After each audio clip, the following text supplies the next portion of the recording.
स्वागत है आपका। मैं हूं आपके साथ अमृता चौरसिया और आप सभी को क्रिसमस की ढेर सारी शुभकामनाएं। इस वक्त ये अहम खबरों के साथ करेंगे बुलेटिन की शुरुआत, लेकिन उससे पहले बात कोविड महामारी से बचाव की। कोरोना महामारी के खिलाफ पूरा देश एकजुट होकर लड़ रहा है। आप भी हमारे साथ सुरक्षा और बचाव के एहतियाती उपायों का संकल्प लें। अपना मास्क अच्छी तरह से पहनें, 2 गज की दूरी का पालन करें, सुरक्षित दूरी बनाए रखें, साथ ही हाथों को बार बार धोएं।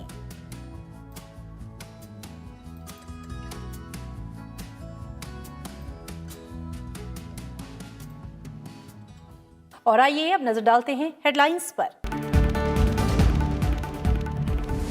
सुशासन दिवस के मौके पर 9 करोड़ से ज्यादा किसानों को मिली 18,000 करोड़ रुपए से ज्यादा की सौगात। प्रधानमंत्री नरेंद्र मोदी ने पीएम किसान सम्मान निधि योजना के तहत जारी की 2-2 हजार रुपए की किस्त। किसानों से किया सीधा संवाद। प्रधानमंत्री नरेंद्र मोदी ने एक बार फिर गिनाए नए कृषि कानूनों के फायदे। कहा, किसानों को गुमराह करने के लिए कोरा झूठ बोल रहा है विपक्ष। केंद्रीय गृह मंत्री अमित शाह ने एमएसपी जारी रखने की दोहराई प्रतिबद्धता। कृषि मंत्री नरेंद्र सिंह तोमर ने किसानों से की आंदोलन खत्म करने की अपील।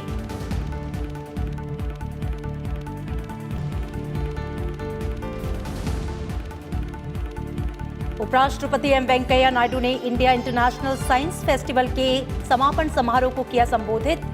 कहा, कोरोना महामारी ने देश की आत्मनिर्भरता को और मजबूत करने का दिया सबक। कोविड वैक्सीन तैयार करने में जुटे वैज्ञानिकों के प्रयासों को सराहा।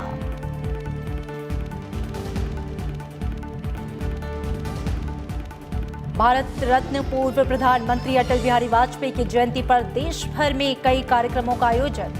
राष्ट्रपति, उपराष्ट्रपति और प्रधानमंत्री समेत कई केंद्रीय मंत्रियों ने दी श्रद्धांजलि। अटल बिहारी वाजपेयी के जीवन पर आधारित किताब प्रधानमंत्री नरेंद्र मोदी ने किया विमोचन।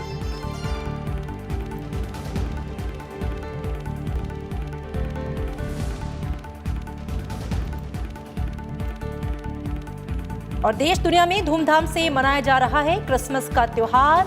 गिरिजाघरों में विशेष प्रार्थना सभाओं का आयोजन। राष्ट्रपति, उपराष्ट्रपति और प्रधानमंत्री ने दी शुभकामनाएं।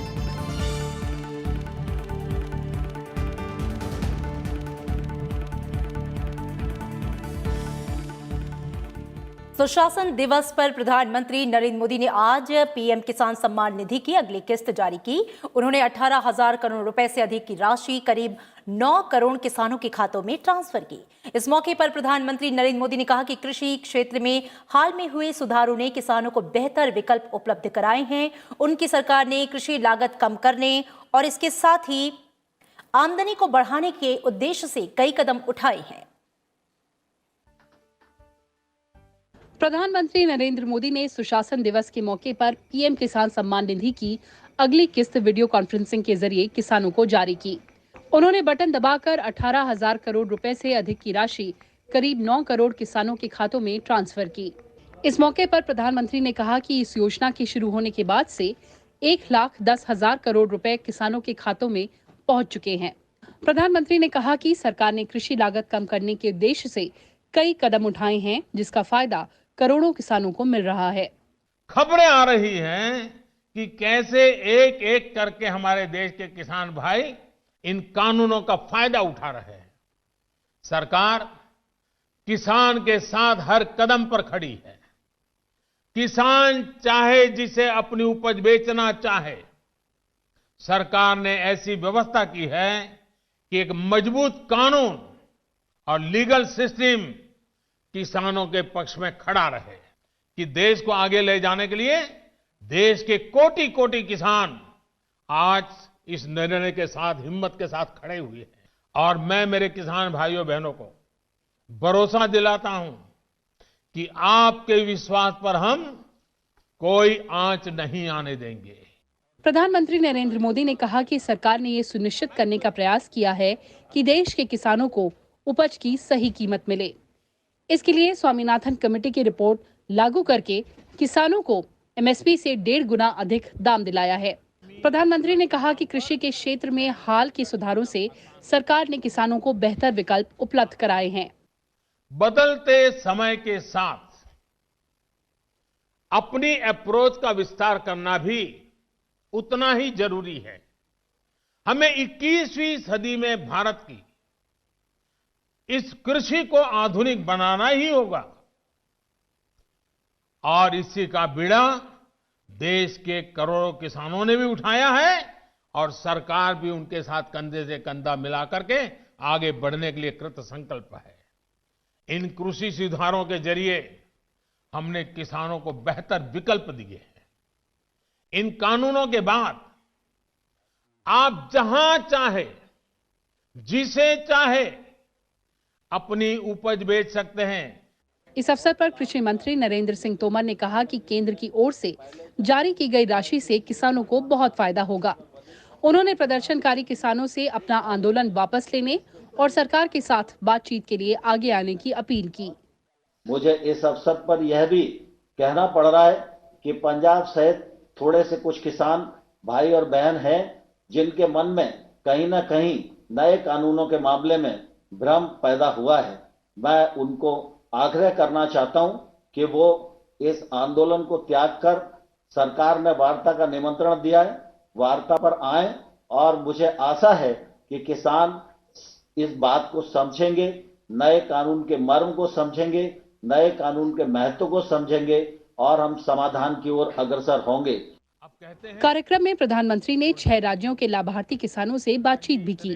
किसानों ने पीएम किसान और अन्य विभिन्न सरकारी कल्याण कार्यक्रमों के बारे में अपने अनुभव साझा किए। हर महीने के 4 महीने के पीछे 2000 करके 3 बार मिला। कुल मिला के मुझे 6000 मिला।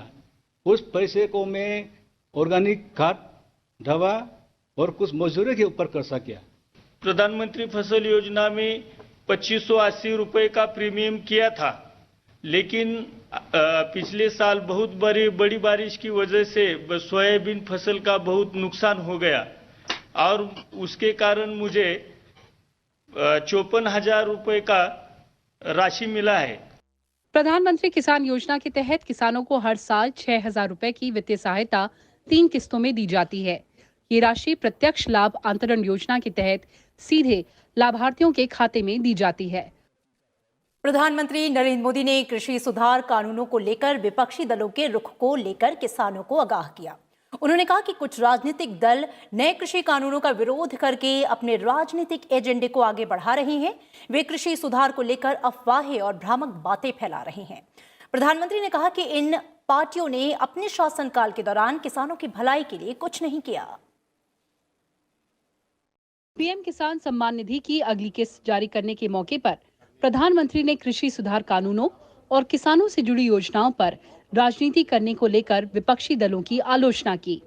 उन्होंने कहा कि पश्चिम बंगाल के 70 लाख से अधिक किसान प्रधानमंत्री किसान योजना का फायदा नहीं उठा सके क्योंकि राज्य सरकार ने सत्यापन प्रक्रिया रोक दी। एकमात्र पश्चिम बंगाल सरकार वहां के 70 लाख से अधिक किसान, मेरे किसान भाई बहन बंगाल के, इस योजना के वो लाभ नहीं ले पा रहे हैं। उनको ये पैसे नहीं मिल पा रहे हैं क्योंकि बंगाल की सरकार अपने राजनीतिक कारणों से उनके राज्य के किसानों को भारत सरकार से पैसा जाने वाला है, राज्य सरकार को 1 कौड़ी का खर्चा नहीं है, फिर भी वो पैसे उनको नहीं मिल रहे हैं। प्रधानमंत्री ने कहा कि कुछ पार्टियां नए कृषि कानूनों के विरोध की आड़ में अपना राजनीतिक एजेंडा आगे बढ़ा रही हैं। कोई भी दल राजनीति, लोकतंत्र में राजनीति करने का उनको हक है, हमें इसका विरोध नहीं है, लेकिन निर्दोष किसानों की जिंदगी के साथ न खेलें, उनके भविष्य के साथ खिलवाड़ न करें, उन्हें गुमराह न करें, भ्रमित न करें। साथियों, ये वही लोग हैं जो बरसों तक सत्ता में रहे। इनकी नीतियों की वजह से देश की कृषि और किसान का उतना विकास नहीं हो पाया जितना उसमें सामर्थ्य था। प्रधानमंत्री ने विपक्षी दलों से सवाल करते हुए कहा कि पंजाब के किसानों को गुमराह करने की कोशिश हो रही है। जबकि केरल में कोई एपीएमसी और मंडी नहीं है, बावजूद इसके वहां इसे लेकर कोई विरोध क्यों नहीं हो रहा? वही दल, वही झंडे वाले, वही विचारधारा वाले जिन्होंने बंगाल को बर्बाद किया, केरल के अंदर उनकी सरकार है। इसके पहले जो 50 साल 60 साल तक देश पर राज करते थे उनकी सरकार थी। केरल में एपीएमसी नहीं है, मंडियां नहीं है। मैं जरा इनको पूछता हूं, यहां फोटो निकालने के कार्यक्रम करते हैं, अरे केरल में आंदोलन करके वहां तो एपीएमसी चालू करवाओ। प्रधानमंत्री ने कहा कि पिछले दिनों अनेक राज्यों असम, राजस्थान, जम्मू कश्मीर में पंचायतों के चुनाव हुए। इनमें लोगों और किसानों ने गुमराह करने वाले सभी दलों को नकार दिया।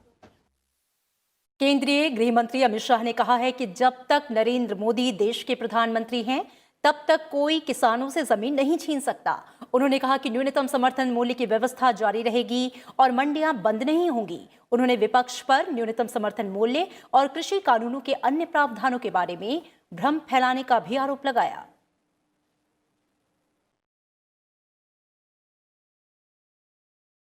दिल्ली के किशनगढ़ गांव में आयोजित कार्यक्रम को संबोधित करते हुए अमित शाह ने कहा कि अगर किसान संगठन ये सोचते हैं कि नए कृषि कानूनों का कोई भी प्रावधान उनके हितों के खिलाफ है, तो केंद्र सरकार इस पर चर्चा करने और खुले मन से विचार करने को तैयार है।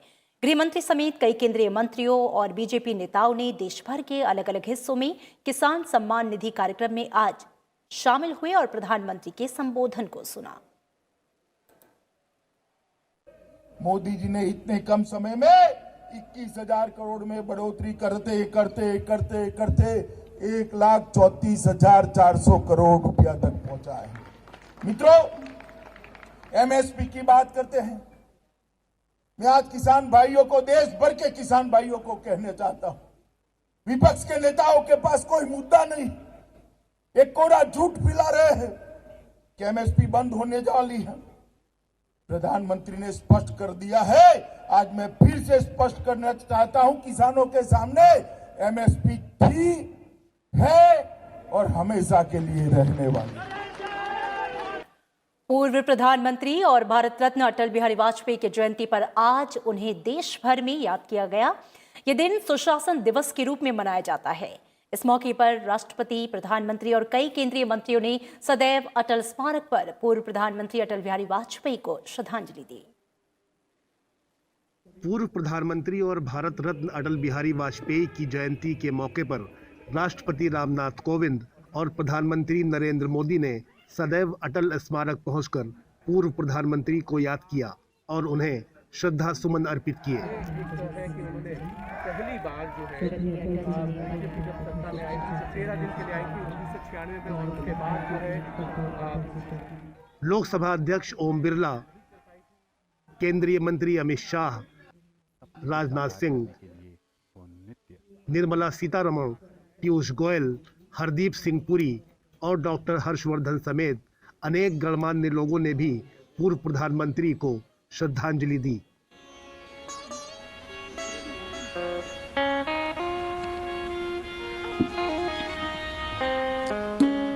अटल बिहारी वाजपेयी की जयंती के मौके पर अटल स्मारक पर विशेष कार्यक्रम भी आयोजित किया गया। इस मौके पर मशहूर गायिका अनुराधा पौडवाल ने भजन प्रस्तुति दी।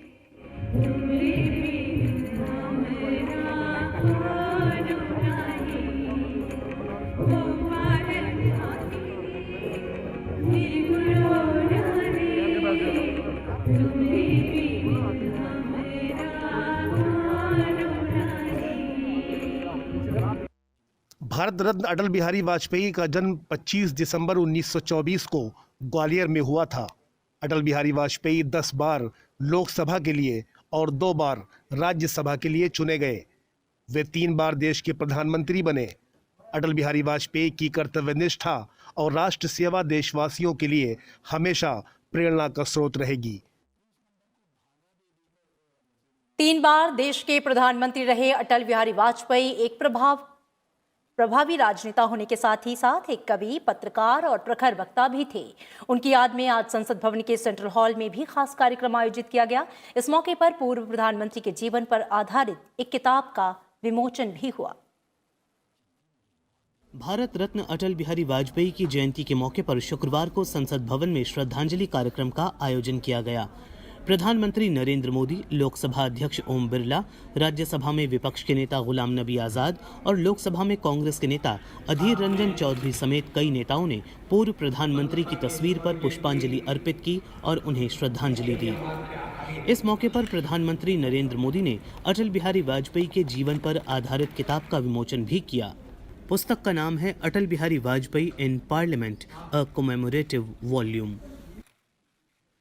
इस किताब में पूर्व प्रधानमंत्री के जीवन और कार्यों का वर्णन किया गया है।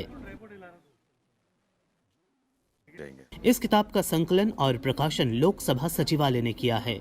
पुस्तक में अटल बिहारी वाजपेयी के संसद में दिए गए महत्वपूर्ण भाषणों को शामिल किया गया है। साथ ही पूर्व प्रधानमंत्री के सार्वजनिक जीवन से जुड़ी कुछ दुर्लभ तस्वीरें भी इस किताब में शामिल की गई हैं। कार्यक्रम में कई सांसद और राज्यसभा के महासचिव देश दीपक वर्मा भी मौजूद थे। उपराष्ट्रपति एम वेंकैया नायडू ने भी भारत रत्न पूर्व प्रधानमंत्री अटल बिहारी वाजपेयी को श्रद्धांजलि दी। उपराष्ट्रपति ने हैदराबाद में अपने आवास पर पूर्व प्रधानमंत्री को याद किया और उन्हें श्रद्धांजलि दी। उपराष्ट्रपति ने अटल बिहारी वाजपेयी की तस्वीर पर पुष्पांजलि अर्पित की।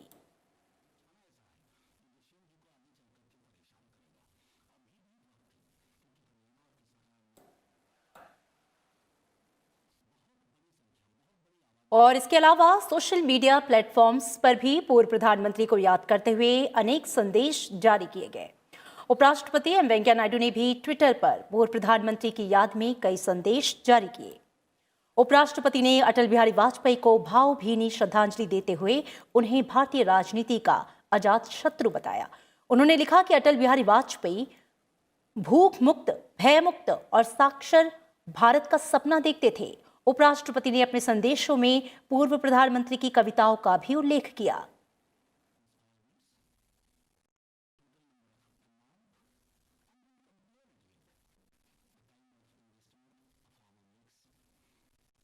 प्रधानमंत्री नरेंद्र मोदी ने भी अटल बिहारी वाजपेयी को श्रद्धांजलि अर्पित करते हुए ट्वीट संदेश जारी किया। प्रधानमंत्री ने कहा कि अटल बिहारी वाजपेयी ने अपने दूरदर्शी नेतृत्व से देश को विकास की अभूतपूर्व ऊंचाइयों पर पहुंचाया। उन्होंने कहा कि एक सशक्त और समृद्ध भारत के निर्माण के लिए अटल बिहारी वाजपेयी के प्रयासों को सदैव स्मरण किया जाएगा।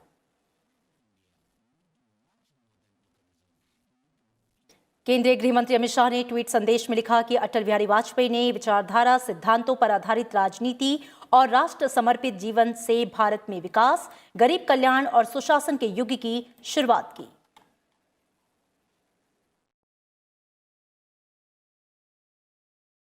अटल बिहारी वाजपेयी जयंती के मौके पर विदेश मंत्रालय ने आज अटल बिहारी वाजपेयी मेमोरियल लेक्चर की घोषणा की। ये लेक्चर इस दिन हर साल आयोजित किया जाएगा। विदेश मंत्री डॉक्टर एस जयशंकर ने इस श्रृंखला के पहले आयोजन का उद्घाटन करते हुए कहा कि अटल बिहारी वाजपेयी ने विदेश नीति के कई मामलों में युगांतकारी काम किया था। Looking back at Atalji's life and legacy, there is no question that he was the transformational leader when it came to Indian foreign policy. He had an intuitive understanding that the post-Cold War world required India to drastically rework its relationships and interests. This vision led to a new beginning with the United States that has since been developed by successive governments on both sides. It required us as a nation to overcome difficult moments and continuing concerns. Only someone with Atalji's enormous self-assurance could, in the early days, have visualized how natural this partnership would become. Atal Bihari Vajpayee memorial lecture की मुख्य वक्ता निशा देसाई बिस्वाल थी, जो Bharat America business council के अध्यक्ष हैं। उन्होंने कहा कि कई मतभेदों के बावजूद अटल बिहारी वाजपेयी ने भारत और अमेरिका के रिश्तों के असली महत्व को समझा था। Prime Minister Vajpayee understood that there was a special quality to the US-India partnership that defied labels. Ours has never been a transactional relationship, but one that is rooted in our democratic values, our commitment to society, to a society that benefits not just the strong and mighty, but also supports the weak and progresses the poor. Bharat Ratna महामना मदन मोहन मालवीय की भी आज जयंती है। पंडित मदन मोहन मालवीय को भी आज संसद भवन में श्रद्धांजलि दी गई। संसद के केंद्रीय कक्ष में आयोजित कार्यक्रम में प्रधानमंत्री नरेंद्र मोदी, लोकसभा अध्यक्ष ओम बिरला, राज्यसभा में विपक्ष के नेता गुलाम नबी आजाद और लोकसभा में कांग्रेस के नेता अधीर रंजन चौधरी समेत कई नेताओं ने मदन मोहन मालवीय की तस्वीर पर पुष्पांजलि अर्पित की और उन्हें श्रद्धांजलि दी। कई अन्य सांसदों और राज्यसभा के महासचिव देश दीपक वर्मा ने भी उन्हें श्रद्धांजलि दी।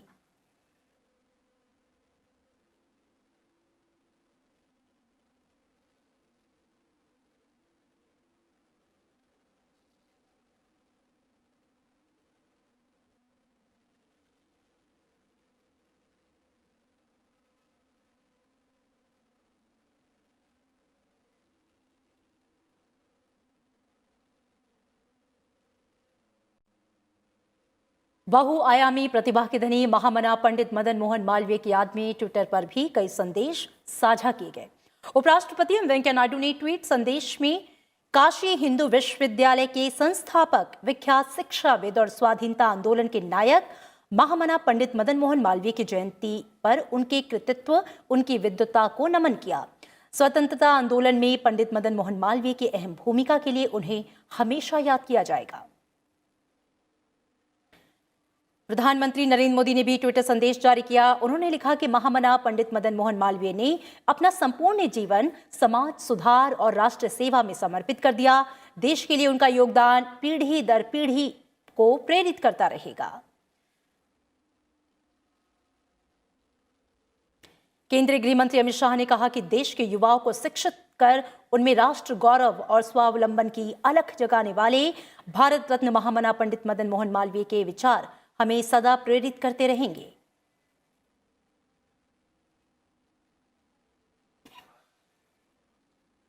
उपराष्ट्रपति एम वेंकैया नायडू ने अपनी स्वदेशी कोविड वैक्सीन विकसित करने में लगे वैज्ञानिकों की सराहना की है। वर्चुअल माध्यम से इंडिया इंटरनेशनल साइंस फेस्टिवल के समापन समारोह को संबोधित करते हुए उन्होंने कहा कि कोरोना महामारी ने हमें एक महत्वपूर्ण सबक सिखाया कि हमें आत्मनिर्भर होने की आवश्यकता है। उन्होंने देश में नवाचार को बढ़ावा देने के लिए विभिन्न संस्थानों के साथ निजी क्षेत्र के साथ साझेदारी करने का आह्वान किया ताकि भारत को इलेक्ट्रॉनिक्स और रक्षा जैसे महत्वपूर्ण क्षेत्रों में आत्मनिर्भर बनाया जा सके। We should also aim to first achieve self-reliance in critical sectors like electronics and defense. With the third largest startup ecosystem in the world, nearly 10,000 technology-led startups, India has great potential to become Atmanirbhar in many sectors. We must encourage them. We must recognize them. We must motivate them. We must also recognize that fourth industrial revolution is underway and we cannot afford to miss this opportunity this time. We must quickly capitalize on our demographic dividend, skill our youth, and ride this revolution to make our unique mark in the world of science. उपराष्ट्रपति ने विज्ञान को मानव के विकास प्रक्रिया की lifeline बताया।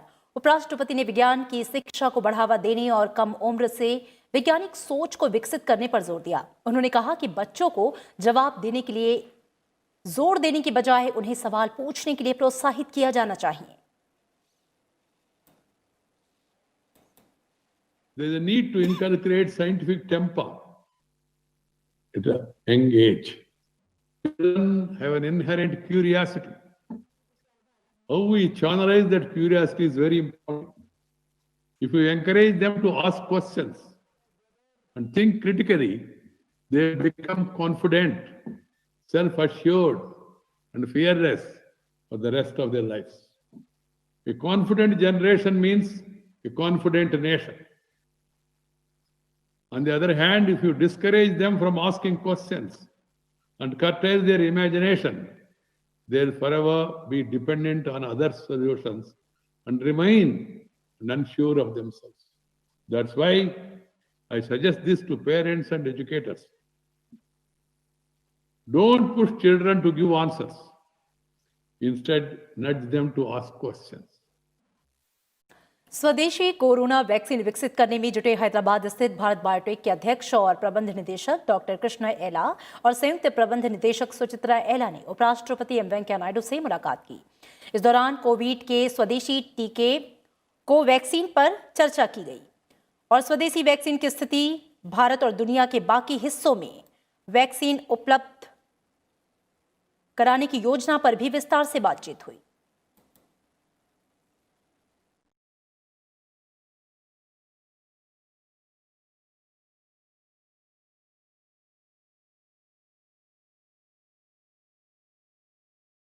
भारत में corona संक्रमित मरीजों की संख्या में गिरावट लगातार जारी है और आज कोरोना संक्रमित मरीजों की संख्या घटकर 2,81,000 के करीब पहुंच चुकी है।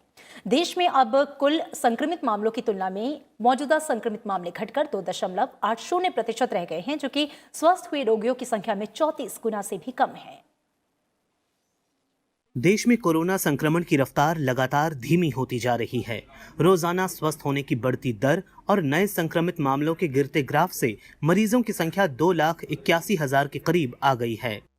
स्वास्थ्य मंत्रालय के मुताबिक भारत में रिकवरी दर 95.77% तक पहुंच गई है और स्वस्थ होने वालों की कुल संख्या बढ़कर 97,17,000 से अधिक हो गई है।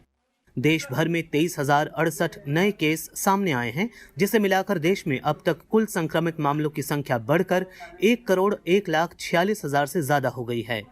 बीते एक दिन में 24,661 मरीज स्वस्थ हुए हैं। सक्रिय मामले घटकर 2,81,000 हो गए हैं। देश में कुल सक्रिय मामले 2.78% रह गए हैं। वर्तमान में देश में मृत्यु दर 1.45% है, जो बाकी दुनिया की तुलना में काफी कम है। पिछले 24 घंटे में देश में 336 लोगों की मौत के साथ अब तक मरने वालों की संख्या 1,47,092 हो गई है। ICMR के मुताबिक देश में गुरुवार को 9,97,000 से ज्यादा नमूनों की जांच की गई। इसके साथ ही अब तक कुल 16,63,05,000 से ज्यादा नमूनों की जांच की जा चुकी है। और अब बात क्रिसमस से जुड़ी हुई खबरों की।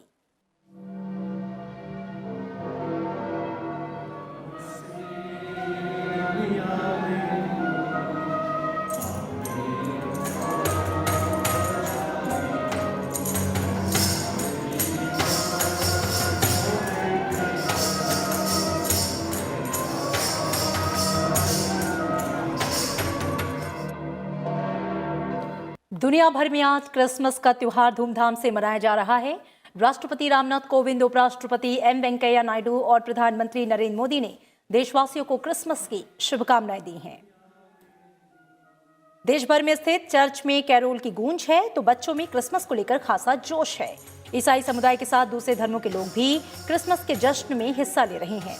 हालांकि कोरोना संकट के मद्देनजर इस बार काफी सावधानी और तमाम सुरक्षात्मक उपाय भी अपनाए जा रहे हैं। कोलकाता, दिल्ली, गोवा समेत कई राज्यों में क्रिसमस का त्योहार उत्साह के साथ मनाया जा रहा है।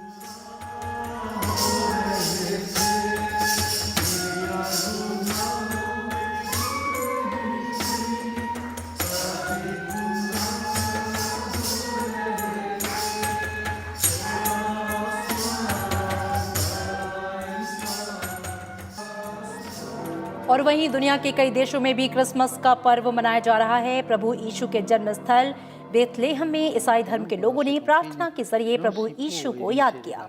इटली के वेटिकन में भी विशेष प्रार्थना सभा आयोजित की गई। रूस में भी क्रिसमस के मौके पर खास तैयारियां की गई।